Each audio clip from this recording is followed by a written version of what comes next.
Hai para Nico user dan kaum ibu yang masih betah main game kikir ya. Seperti yang kita tahu lah ya, autor-autor di sebuah cerita anime atau manga itu memiliki cara-cara mereka sendiri dalam meng-nerf karakter yang mereka bikin karena terlalu overpower. Tujuan karakter ini di-nerf sebenarnya ya karena kebutuhan cerita di dalam anime. Bisa saja karakter ini bakal mengganggu sebuah cerita dan agar karakter utama juga bisa lebih menonjol. Bahkan mungkin karena memang autornya lupa saja kalau karakternya yang dia bikin ini punya potensi. Jadi karakter ini dilupakan dan menjadi karakter yang tertinggal secara power oleh teman-temannya.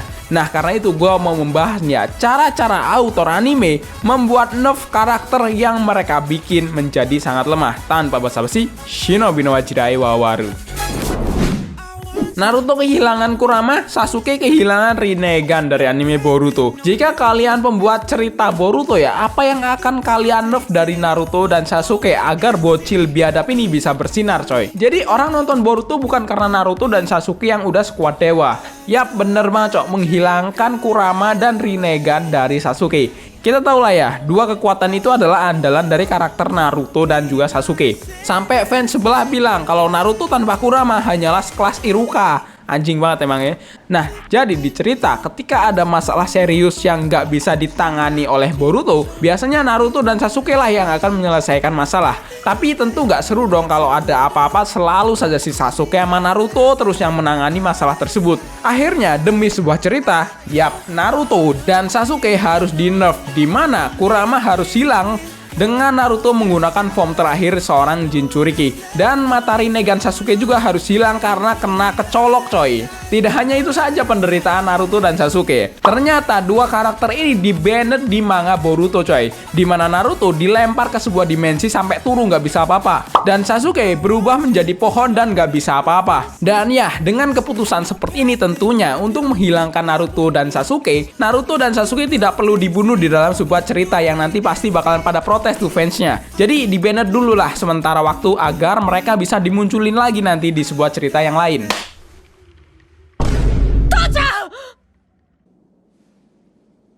Boruto. 失敗かけちゃえよ、バカ親父。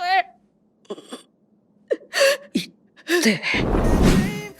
Gohan jadi PNS dari anime Dragon Ball. Akira Toriyama pernah mengatakan kalau Gohan punya potensi yang jauh lebih kuat dari Vegeta bahkan Goku. Nah faktanya, sebelum Dragon Ball Z ini dibuat ceritanya, Akira Toriyama akan membuat Gohan sebagai karakter utama, mirip seperti Boruto. Cuma fans pada kagak terima soalnya masih cinta dengan Goku.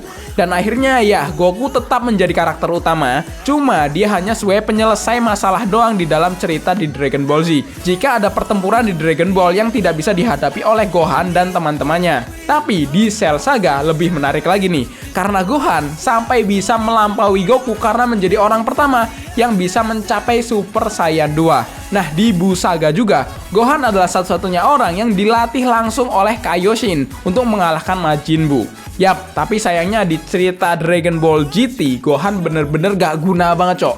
GT itu kayak parah banget sih. Hampir semua karakter itu beban kecuali Goku. Ya udah gitu, Goku aja terus ceritanya.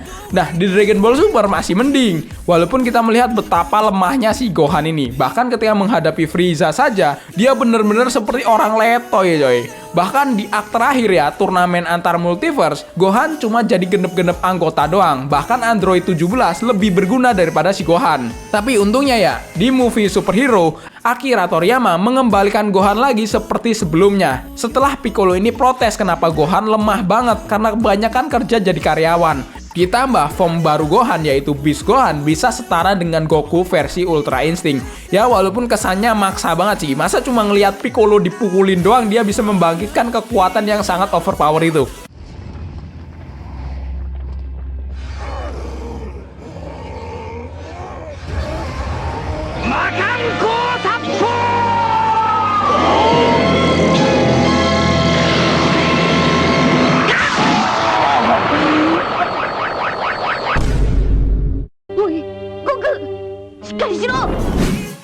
Escanor tidak bisa apa-apa di malam hari dari anime Seven Deadly Sins. Ini adalah salah satu karakter yang jelas-jelas ya overpower banget coy. Dia ini adalah orang yang bisa mengimbangi Meliodas dalam mode iblis. Bahkan pas Meliodas ini lepas kendali, ya orang yang bisa menangani cuma satu, yaitu si Escanor. Walaupun di versi animenya ini adalah animasi battle paling jelek banget anjing.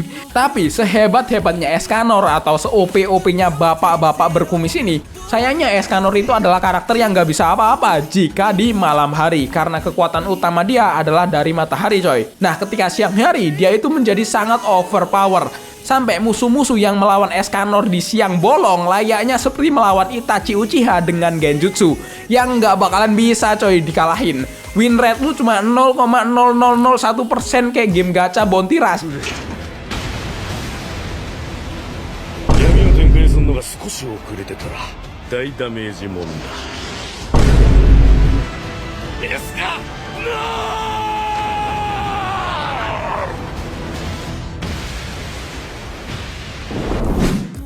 Ideologi dari Deidara dari anime Naruto. Sebenarnya Deidara adalah karakter yang biasa saja, nggak overpower banget coy. Tapi berbeda jika Deidara ini di mode Edo Tensei, yang secara orang dalam mode Edo Tensei ya memiliki cakra yang tak terbatas, apalagi wujudnya sudah tidak bisa mati lagi coy. Nah hal ini dibuktikan pada sebuah wawancara Masashi Kishimoto bahwa Deidara adalah shinobi yang paling berbahaya dalam wujud Edo Tensei. Nah tapi Masashi Kishimoto membuat cara agar Deidara ini di-nerf coy dengan sebuah alasan dan ideologi milik Deidara, di mana jurus paling kuat Deidara itu adalah C0. Nah, kenapa dia tidak mau nge-spam C0? Karena Deidara menganggap kalau dia melakukan hal itu, sama saja karya seninya tersebut itu akan terasa sangat hambar dan seperti menjual murah karya seni miliknya karena digunakan berkali-kali. Padahal, jika dia menggunakan hal ini ya, wah, aliansi shinobi udah gua jamin bakalan rata serata-ratanya coy. Karena jangkauan ledakan dari C0 ini sejauh 10 km.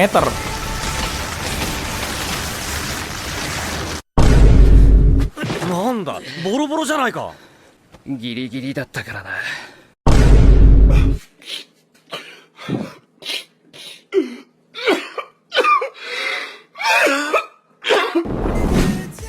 Saitama yang selalu dibikin telat dari anime One Punch Man. Kalau kita bahas One Punch Man, semua musuh-musuh yang ada di One Punch Man itu OP-nya nggak ngotak-ngotak cok.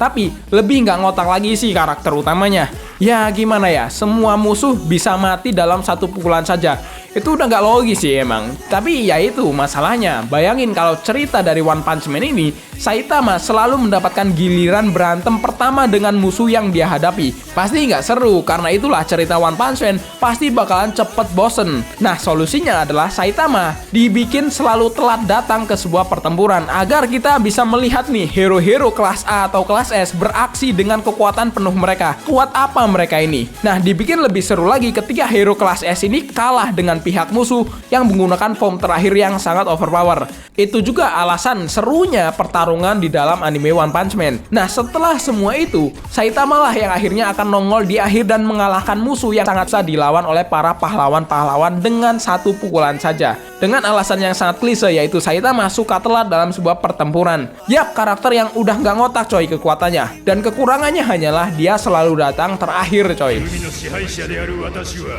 世界中全生態系ピラミッドの頂点に立つ存在であるということ私は深海の王海の王分かった分かった雨降ってるから早くかかってこい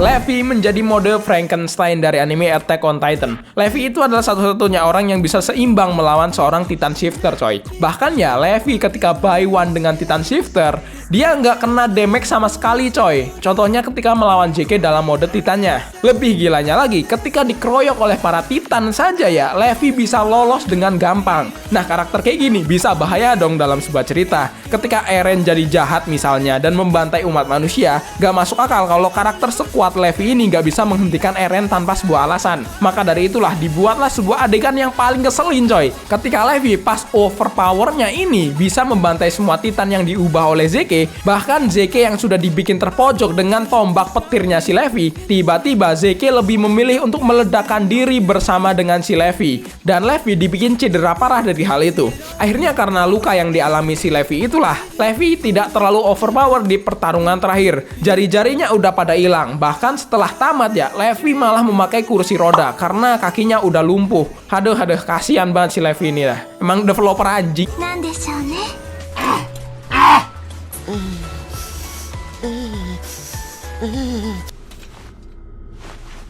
おい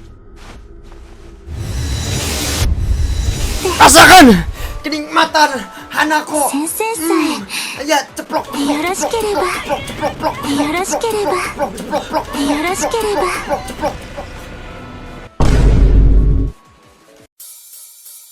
Nah itulah cara-cara autor cerita membuat karakternya ini di nerf coy. Menurut kalian mana nih karakter-karakter overpower lainnya tapi kasihan banget karena harus di nerf oleh autornya? Tulis ya di kolom komentar seperti biasa.